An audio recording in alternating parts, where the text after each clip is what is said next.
of the Holy Spirit is to just look at the Holy Spirit and go, I feel like he's always like, or, and, like more.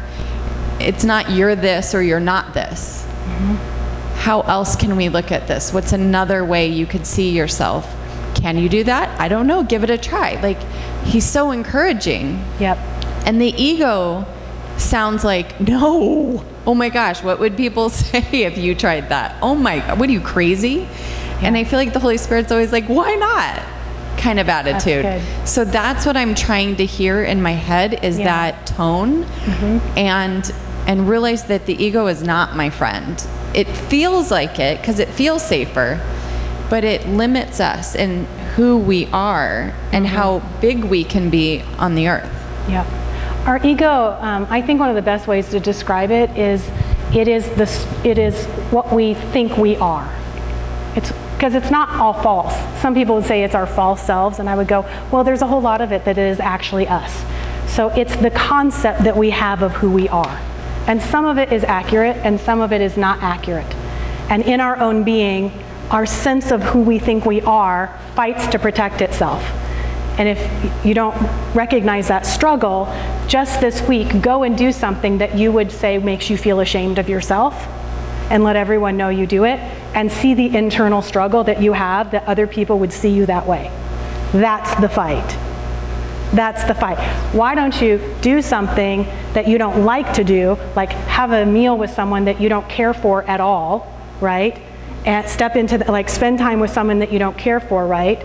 And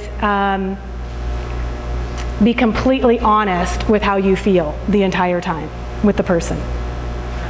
Right, yeah, you wouldn't do that. Right, yeah, right, you're right. You wouldn't do that. Why? Because you're not that horrible person. That's the construct. You will allow yourself to think all these horrible things about a person, but you won't actually let them know that that's what you think, because you would be a horrible person if you did that.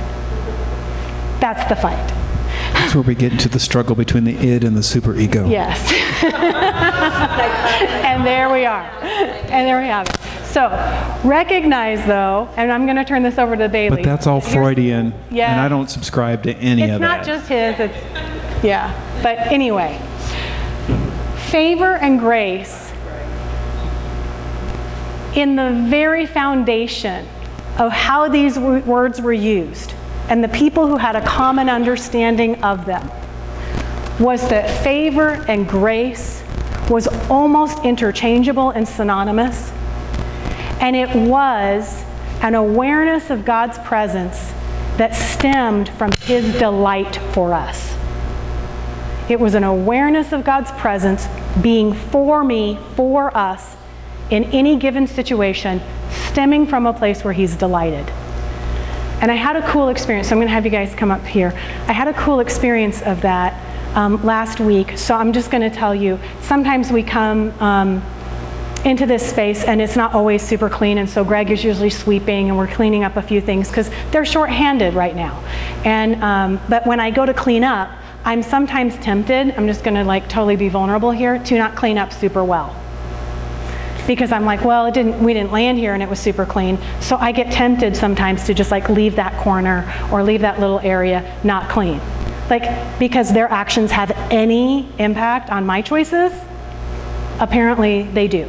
So I was in the kitchen last week, and I was moving by the trash, and I could see there was all this debris like behind the trash can, and I was like, I'm sure that's been there for weeks, I just haven't noticed it, and I really didn't want to take the time to pull out the trash can, see what else was back there, and clean it up, right? So I started to go past it, and now this might freak you out, but this is how I perceive God. It's my own personal journey. But I heard this voice, kind of like next to me going, are you sure about that? Stemming from a place of delight and honor and love towards me. I look up in my mind, and there is Jesus sweeping with me. He's just sweeping with me in the kitchen. And all of a sudden, I no longer felt belittled or small or devalued, because he was with me, hanging out in the kitchen, and he's like, do you want to get that corner? Because I'll get it if you don't want to. I'll get it, And that's what this is the awareness of him with us. for us, making us bigger, making every part of our life have meaning and significance and value. Okay?